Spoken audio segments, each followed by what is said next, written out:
The FBI is the most sophisticated law enforcement agency in the world, pursuing the most dangerous criminals. In Anchorage, when a nurse practitioner doesn't show up for work, you start thinking about the horrifying emotional fear and trauma and terror that she went through. The Bureau mobilizes. We didn't have really one strong piece of evidence, and we didn't have Mindy. I didn't know what had happened to her, but I didn't think she was coming home. FBI. Criminal Pursuit.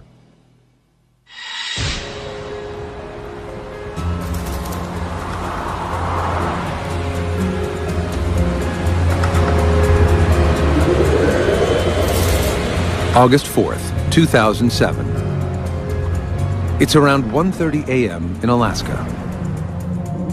And 52-year-old Mindy Schloss, a psychiatric nurse practitioner, is planning her Saturday. A relative newcomer to Anchorage, Mindy's day includes errands and lunch with a friend. Before going to bed, she sends a few emails, then logs off for the night.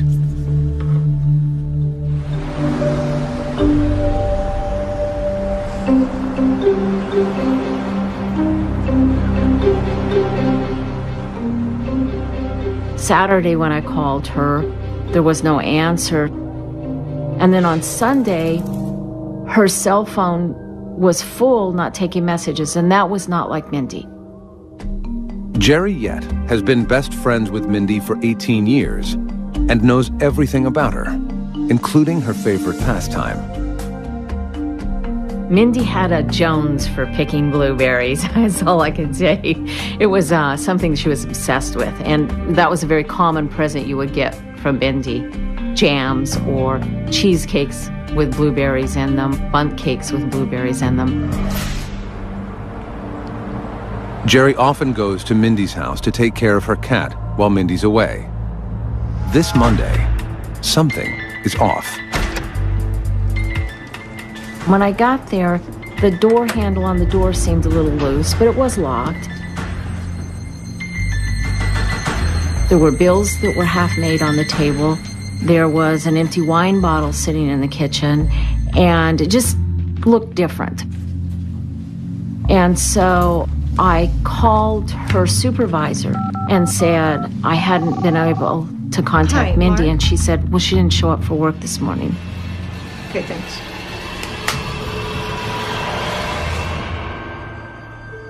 Mindy commutes 360 miles to her job in Fairbanks every other week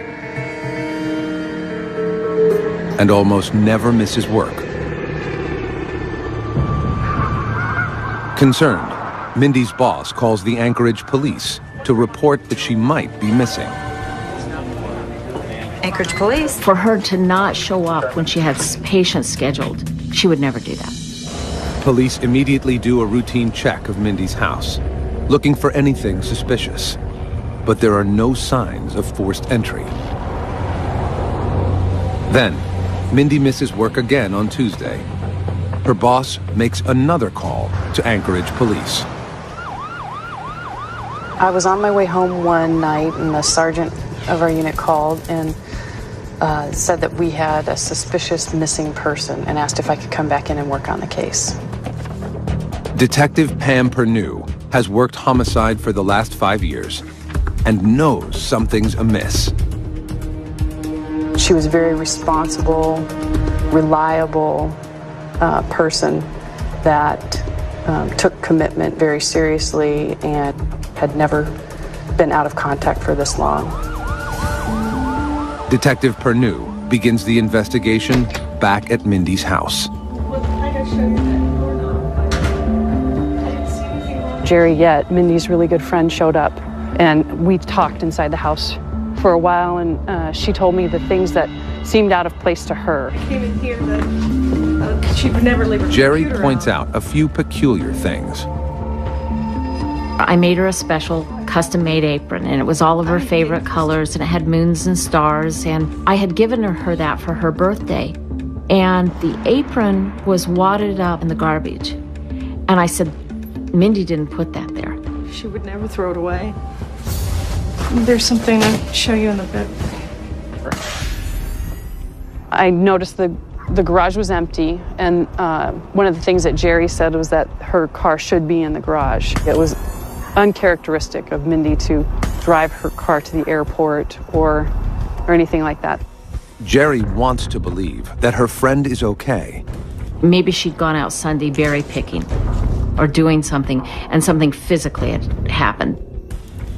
But a check of Mindy's airline records reveals that she never even boarded the plane. Detective Pernew is certain that something sinister has taken place. Something had happened to her. I didn't know what had happened to her, but I didn't think she was coming home.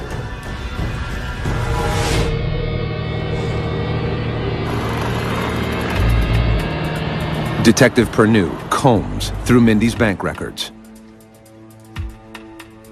You just kind of can look at someone's bank information and figure out if things are normal in their life at that point, or if things are unusual and something's wrong. She notices suspicious activity on Mindy's statements. 2 $500 ATM withdrawals from 2 different banks, the day after Mindy disappeared. They said that it was unusual for her to withdraw cash, and the cash withdrawals were in the early morning hours. Detective Pernew reviews surveillance footage from the Wells Fargo and Credit Union One banks, taken in the early hours of the morning. What she sees next confirms that it wasn't Mindy taking out the cash. And it was a white male, and he had a bandana pulled up just under his eyes, and he had a hat on, a baseball cap on. It looked like he was trying to disguise who he was. Detective Pernew is now certain Mindy is in danger. She needs help fast, and knows the most relentless investigators of murder and money are the FBI. She contacts Special Agent Mike Thorson. He hits the ground running, starting with the only lead, the bank videos. The first time I took a look at that video coverage from the Wells Fargo bank, I knew that something had happened to Mindy. Agent Thorson analyzes footage of the first transaction at Wells Fargo. From the left, you can see a white male standing outside, appears to be doing something, walks into the bank, walks straight up to the ATM machine. You can see he's wearing a bandana, wearing a blue puffy style jacket, backpack, and you just saw that he pulled down the bandana, revealing his mouth and his nose. He's conducting a balance inquiry into the account. The ATM then displays that that account has approximately $20,000 in it. That same man leaves and returns to the ATM 4 times. Agent Thorson deduces that Mindy's card had become trapped in the machine. My belief was that he was trying everything that he could to get that ATM card back because he knew there was $20,000 sitting in a bank account that he just lost his access to. Agent Thorson fast forwards through the video and gets a break. A possible witness at the Credit Union One. We saw a person going into the bank that was not wearing a disguise, walked in the bank, performed his transaction, received his money, and then exited the bank. Agent Thorson begins trying to identify the witness. But it's going to take time to track him down. And with so little to go on, Mindy's time may be running out. I think I knew at the time she disappeared. My heart said there's not going to be a good outcome.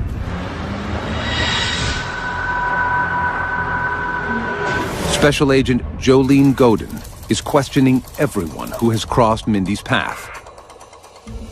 We were looking at family, we were looking at friends, we were looking at basically anybody who knew her that would have had access to her that day, would have had a motive to do something to her.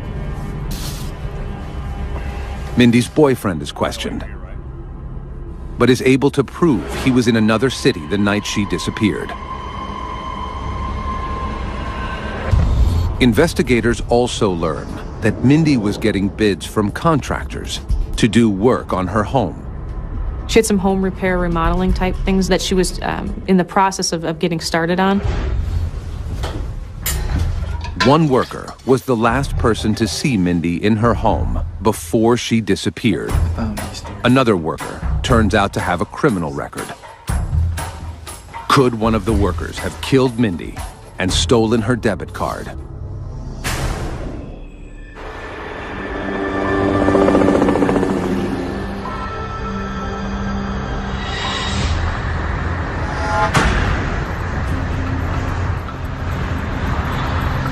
Before long, a friend spots what could be Mindy's red Acura Integra near a cargo facility at Anchorage International Airport.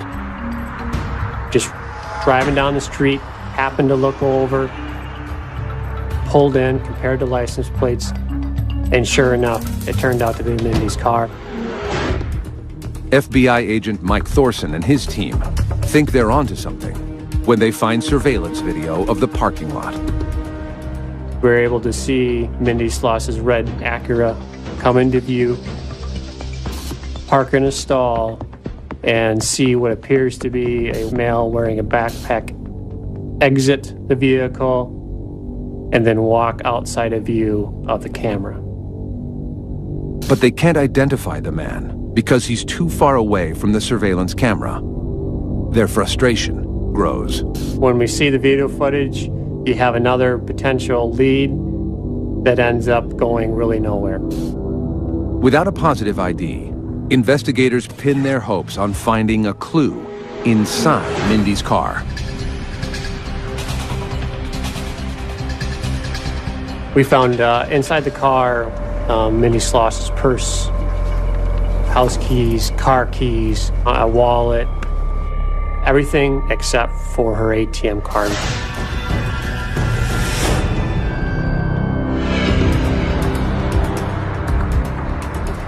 They also gather forensic evidence, which they hope will tell them who was driving Mindy's car. They tried to lift fingerprints, they swabbed for DNA and did a number of things with the car, and they were actually able to get a couple of swabs off the steering wheel that were sent to the state crime lab. But the results will take weeks. And the FBI doesn't have that kind of time. Special Agent Jolene Godin reaches out to Washington, D.C. We contacted our evidence response team unit out of headquarters and then asked them if they would deploy the human scent dogs as well as cadaver dogs out to Anchorage to assist. Supervisory Special Agent Rex Stockham helped create the Bureau's Forensic Canine Program in 1999. He makes the decision to assist the Anchorage unit in their search for Mindy. The decision to bring 5 dogs was pretty simple for us. We had a lot of square miles, if you will, to cover, both looking for the body and looking for the offender. As the FBI readies its dogs, Anchorage PD canvasses Mindy's neighborhood. Detective Pam Pernew goes door to door, asking residents if they've seen anything unusual. They all mention Mindy's next-door neighbors.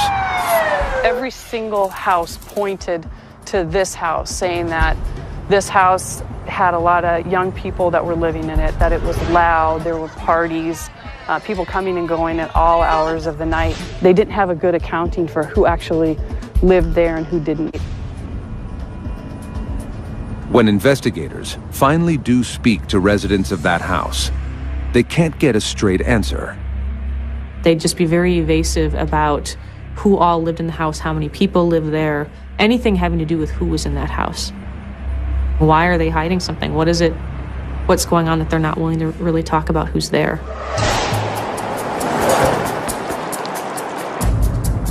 Kathy Easley lives next door to the home in question. This is my house. I lived here when all this was going on. But before detectives can speak to her, a neighbor knocks on her door. A guy from next door named Josh came over. I came to the door and sort of had it half open. Hey, I live next door, of course you know. I've seen you around.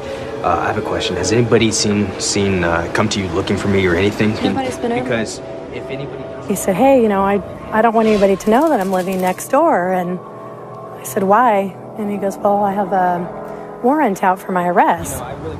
He said, well, nobody knows that I'm there, and the police, I think, are in the neighborhood. And I said, well, I haven't talked to anybody, because at that point I hadn't spoken to anyone yet, and nobody had been to my door. The neighbor leaves. And minutes later, Detective Pernew shows up. But Kathy's too scared to talk. I stepped out on my porch, and I'm just checking in with the neighbors, and looked over, and he's looking out the window watching me talk to the police. Okay. So I made some pretty big hand gestures to them that I didn't know anything about it. I don't know anything. And just shook my head a few times so that I knew he would see that. Well, if you do notice anything out of the ordinary, do me a favor and give me a call. Okay. Thank you so much for your time.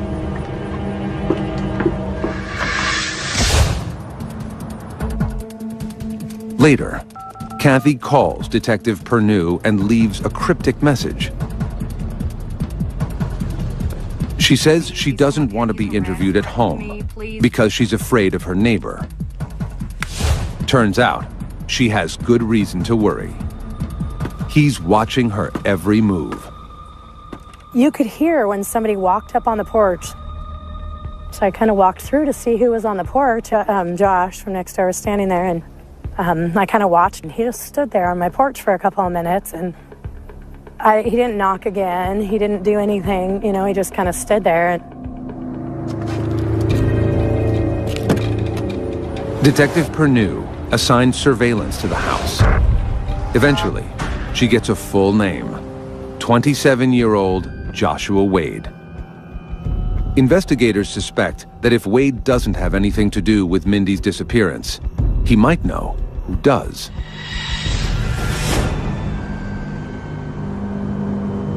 August 16th.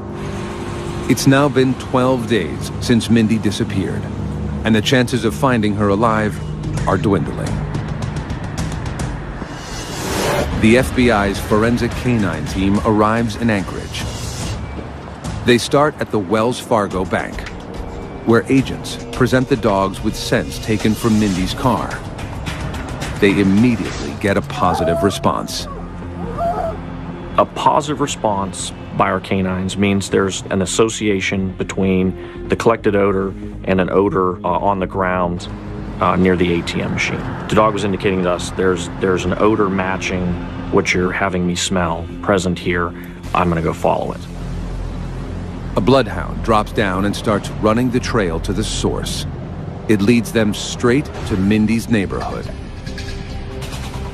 You come to Mindy's house before you come to Josh's house, and the dog kind of went up to Mindy's house a little bit and sniffed around, and then went to the fence that separates the two houses. The dog's nose went up in the air, and then the dog went down the fence line and around the fence and up the front yard of Josh Wade's house, and then went to the side door. Agent Godin is watching the dogs closely. To her surprise, a second bloodhound also makes a beeline, straight to Joshua Wade's house. I thought it was going to be helpful, but I had no idea that this was going to happen, and so I was pretty excited. Investigators are now suspicious that Joshua Wade knows what happened to Mindy. And they get even more curious when they look into Wade's past and learn that this isn't his first brush with the law. August 12th, 2007. It's been nearly 2 weeks since anyone has heard from 52-year-old Mindy Schloss, and hopes are dwindling that she's still alive. We knew that something had happened to her. We just didn't know if it was an accident or if somebody had hurt her. Agents refocus their investigation, going back to Mindy's friends and construction workers, people they had previously questioned. None of the leads pan out. We ruled out the roommates. We were able to rule out the contractors that had recently been at Mindy's house. We were able to rule out Mindy's close friends. But there is one person of interest, 27-year-old Joshua Wade, that they don't rule out. Especially when they learn he's been linked to another missing woman.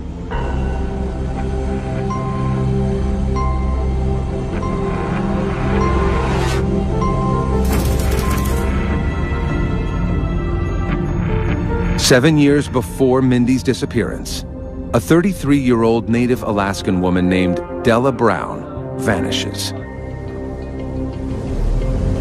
She was a very outgoing person, a very likable. I mean, she could strike up small talk with just about anybody. That's just the type of person she was. Della was raised by her grandparents. She struggles with drugs and alcohol, but still manages to hold down a job as a bingo hostess. She was just real outgoing. And if you looked at her direction, Can I get you guys anything else? she always smiled back. She had a forever smile. Thanks.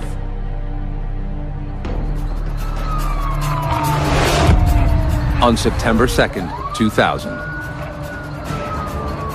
Della's body is discovered in an abandoned shack in a rough part of Anchorage.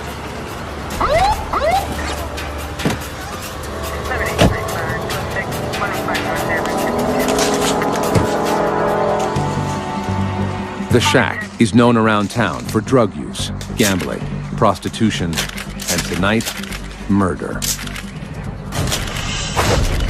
Somebody could be back there by that shed for quite some time and nobody would ever notice. If you're just passing through the area, you wouldn't even think that anything was going on back there. Officer Tim Landis of Anchorage PD is the lead detective on the case. She was lying on her back, and she'd obviously had a significant amount of trauma about her head and face. Della is beaten so severely that her head is partially caved in, and it appears that she's been raped. And it was believed that she had been beaten to death with possibly a rock, and as you can see in the area, there's lots of rocks in the area, and it's quite possible that any of these rocks in the area might have been used. Della's mother, Daisy Piggott, is spared the gruesome details. He was awful. Nobody wants to hear that kind of news anyway. But we didn't have a lot of information other than she was killed. But I didn't know the contents of how badly she was beaten and cut, because they kept that from me.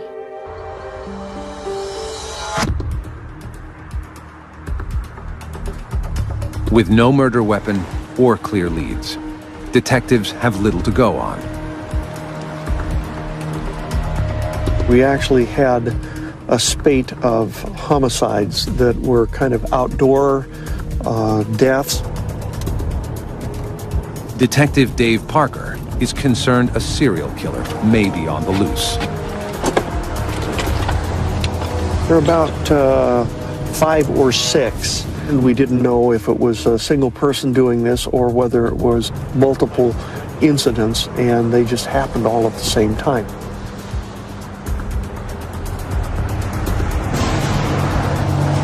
Detectives soon learned that Della's boyfriend had been arrested before for beating her in the past. At first, he's a prime suspect. When we initially found her, everyone is a suspect, I guess. But after a while, we determined that he more than likely was not involved. Detectives have little to go on and scramble to keep the case from going cold. It was very frustrating because we were investigating all the leads that we could find, and it just seemed like they led nowhere. Until they get a surprising tip. We received a tip that indicated a person had seen the body prior to it being reported to police. and that this person that had seen the body had been taken there by the subject that had killed Della.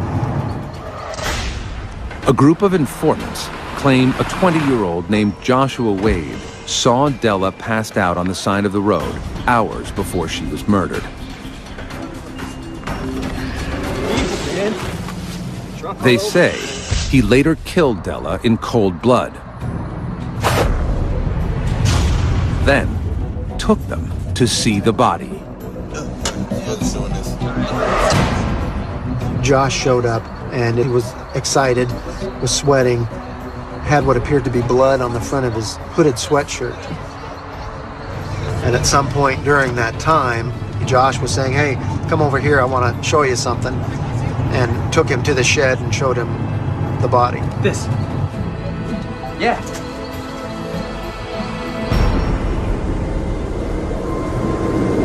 On September 30th, nearly a month after Della Brown's body was found, police arrest Wade and charge him with sexual assault, murder, and evidence tampering. At trial, Della's mother sits front and center. Like everyone else, she's confident there will be a conviction. Every time he went to court, I went to court. Even if that hearing lasted for 10 minutes, I still went to court. Wade's attorney argues that Joshua stumbled onto Della's body and was just trying to impress some tough friends by taking credit for the murder. But the unthinkable happens. Joshua is acquitted on all charges except for tampering with a shovel that was evidence. The case was kind of a perfect storm of events. We didn't have any witnesses to the actual killing of Della. The informants had a pretty rough past, and by the time we went to trial, they were facing charges themselves. And you combine all those things, and it made for a very difficult case. After deliberating for several days, the jury returns a verdict. Police and family are convinced Wade has gotten away with murder. Once they read the verdict of not guilty, absolutely felt sick to my stomach. When he was acquitted, it was a real dark day for me. At his hearing, Wade mocks the Anchorage PD. The only person I'm sorry to is her mother. That's it. Wade serves a little more than 3 years and is released on December 12th, 2006. Now, less than a year later, Joshua Wade is being linked to the murder of another woman. Is he the man who used Mindy's card at the ATM? And will the mysterious witness be able to identify him?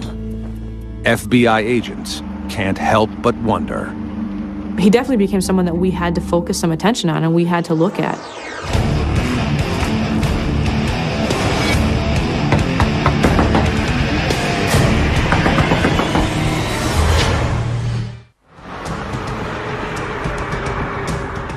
A year after his release from prison for evidence tampering in the murder of Della Brown, the FBI is now questioning Joshua Wade's role in the disappearance of Mindy Schloss.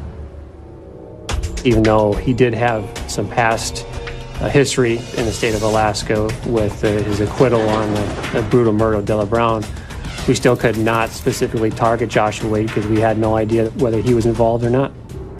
For weeks, Special Agents Mike Thorson and Jolene Godin have searched for a witness they saw on the Credit Union 1 ATM footage. They hope the witness will give them the break they need and identify the man using Mindy's ATM card. They finally track him down. And we interviewed him approximately a week to 2 weeks later. He says, absolutely, I saw that guy. And then he goes and says, I can't describe him for you. It was 4 o'clock in the morning. It was dark. And the potential lead that we thought we might have, turned out we didn't have anything.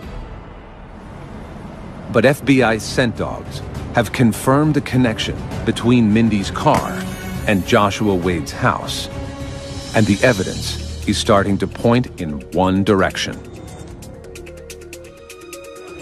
And the agents aren't the only ones becoming suspicious of Wade. Tina Greaser, whose 20-year-old daughter Christina is friends with Joshua, has her doubts.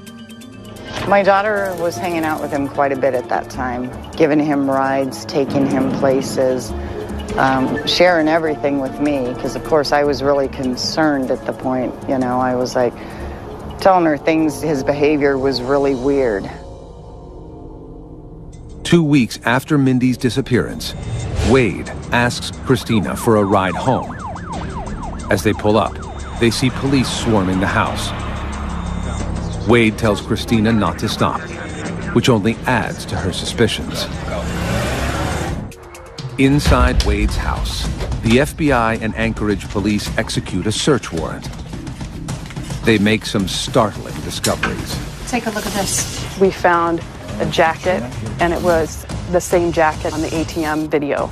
And inside the pocket of that jacket was an ATM receipt showing a withdrawal from Mindy Schloss's account.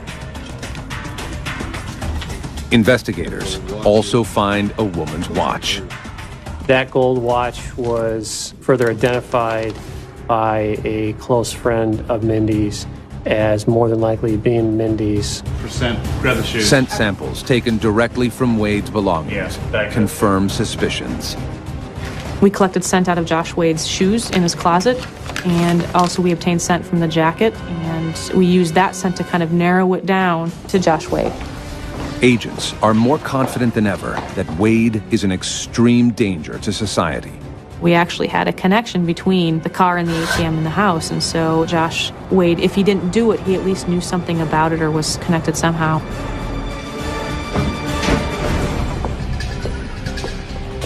Agents scramble to put Wade behind bars as quickly as possible. With no body, they still don't have enough evidence to bring murder charges against him. But they do have enough to pursue bank fraud and aggravated identity theft charges. Aggravated identity theft had a 2-year mandatory minimum sentence. And what that is, you're using Mindy Schloss's ATM card in a manner that involved violence. 2 years should buy agents enough time to find Mindy, who is now presumed dead, and to build an airtight murder case. But first, they have to locate Joshua Wade. Unfortunately, there's a catch. He's gone into hiding. On August 29, 2007, more than 3 weeks after Mindy vanished, a federal arrest warrant is issued for Wade, and the biggest manhunt in Anchorage history gets underway. Trying to find Joshua Wade turned out to be a difficult task. APD and FBI hit the streets, tried to find him almost on a daily basis, discovered that we were minutes, hours behind where he had just been. Wade's father, Greg, is overwhelmed. I wanted so much to believe I may have been wrong and he may not have committed the first homicide. And then here another woman ends up missing that's had contact with my son. I was just devastated. He makes a public appeal to his son. I love him. I love you, Josh. I want you to turn yourself in.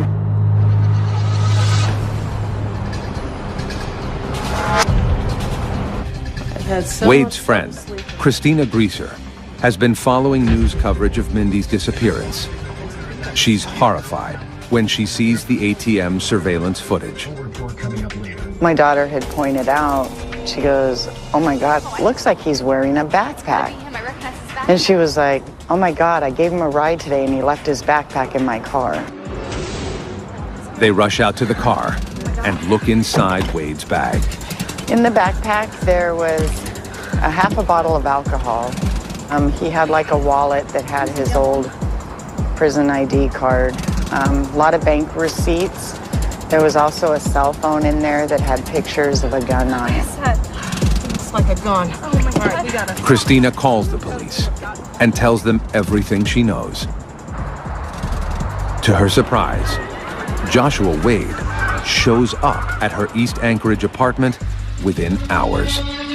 Christina is standing face to face with a suspected killer, and she's terrified. Josh wanted my daughter to give him a ride out to Wasilla. He said he had something to take care of out in Wasilla. and to pick up some CDs and other personal belongings that he owned at the time. But my daughter refused. Josh, I can't, okay? I need your ride, please. At that point, she made the excuse to go into the apartment for a cigarette.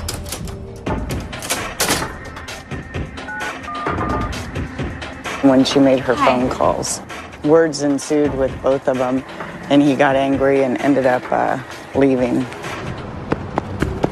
Christina calls Anchorage police just as Wade flees to a nearby apartment. She was following him on foot with her cell phone, giving updates to the SWAT team members as to where he was.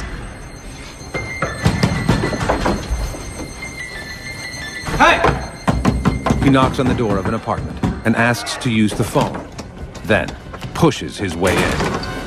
Hey, what are you doing? Sit down, dude. Hey, sit down. Don't even mess with me now. There were a brother and sister that lived in the apartment, and he eventually let the brother leave, and the sister stayed in the apartment. When a policeman knocks on the door, Wade tells officers to stand back and that he has a hostage. Joshua Wade at that point was considered armed and dangerous, but law enforcement, Anchorage Police, along with ourselves, had no idea whether he was armed or not. Every on-duty Anchorage police officer, FBI agent, SWAT member, and K-9 unit stands at the ready, guns drawn, prepared to fire. I was thinking they're finally going to get him. Oh, this is it. They've got him. On the morning of September 2nd, 2007, residents of a sleepy East Anchorage apartment complex awake to SWAT teams banging on their doors. Suspected murderer Joshua Wade has taken a woman hostage inside an apartment, and the standoff between him and the FBI has shut down the neighborhood. This whole road was blocked off. No traffic was allowed through. Authorities wait anxiously as a negotiator tries to convince Wade to give himself up. Police department, open the door. Well, he's a relief that we found him. Now you're waiting until such time that he actually gets in handcuffs and he gets in the car. Your job's still not over. Wade has already gotten away with one murder. Now he has to decide whether to turn himself in and risk being convicted. What do you want? Or risk being shot during a standoff. Yeah? At 11:40 a.m., Wade decides to surrender. No, fine. And let his hostage go. I was relieved, and one of the undercover FBI agents that we had dealt with, he came up towards us and everything and gave us a hug, and I was finally like, we can sleep at night.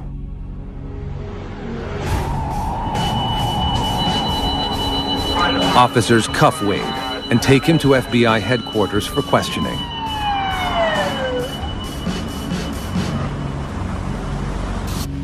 Agent Thorson needs a confession if he has any hope of getting justice for Mindy. But he takes an unusual tact. I explained that we had charged him with bank fraud, and explained that bank fraud, he had used the ATM card of another individual without that person's permission. Wade looks at him incredulously. No, you're assuming that. You guys assume this. You guys assume all this? No, we don't assume. We have a little bit more than assume. I mean, we actually talked to Mindy, you know. What'd you just say? We said we talked to Mindy. You guys trying to play games with me, man? I stated we had spoke with Mindy Sloss, which was not true. We had not spoke with her. He almost smiled and smirked. That's when he said, you both with me. Agent Thorson is certain Wade knows exactly what happened to Mindy. When he smirked and smiled, to me, she was dead. Joshua Wade is transferred to the Anchorage jail. On September 11, 2007, he is indicted on fraud charges. It's now been more than a month since Mindy Schloss disappeared. Without a body, agents can't build a murder case against Joshua Wade. Then, on September 13th, a workman reports a gruesome discovery about an hour north of Anchorage. He got out of his truck, walked back in the woods, saw something that didn't look right to him, walked up and saw that it was what appeared to be a human body.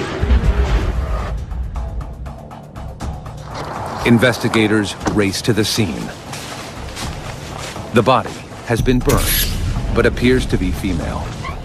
Investigators carefully search the area and find a bullet and a shell casing. Dental analysis soon confirms that the body is, in fact, 52-year-old Mindy Schloss. Once they found her body, you couldn't really put yourself in a denial position anymore. It was really hard because it was a confirmation of everything you knew in your heart. While Mindy's friends grieve, agents begin building an airtight case against Joshua Wade. Now we had new evidence and new leads to follow. It was definitely big for the case to find her body. Scent dogs confirmed that Wade had been at the location where Mindy's body was discovered. Agents also take DNA samples from Mindy and swab the wheel of Mindy's car, which they presume was driven by Wade. Those DNA swabs were then turned in to the State of Alaska Crime Lab, and the crime lab then came back with DNA matching Joshua Wade. The match puts Wade at the scene of the crime, and this time, there's no getting away with it. Wade is indicted on 8 counts, including murder, carjacking, and aggravated identity theft. He vehemently denies it, even to his father. I said, if you did this, I want you to face up to it. I want you to tell the truth. And he sat right there and looked me in the eyes and told me he did not do it. But it's not long before Wade realizes he's backed into a corner.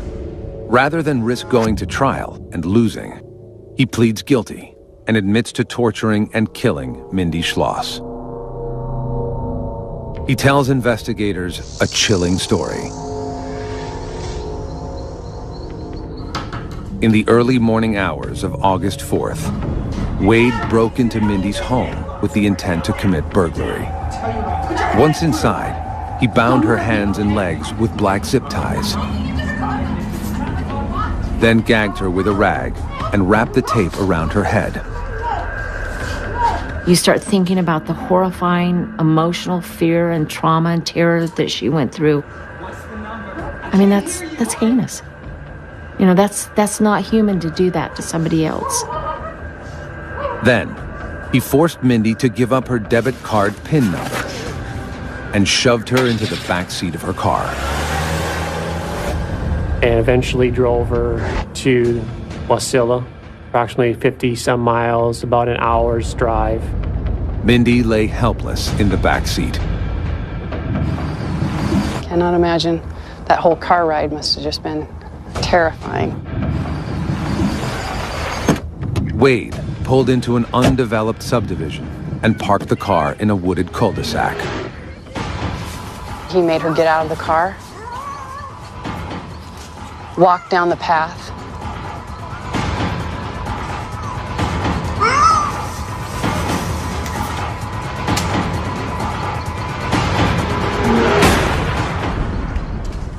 He shot her in the back of the head.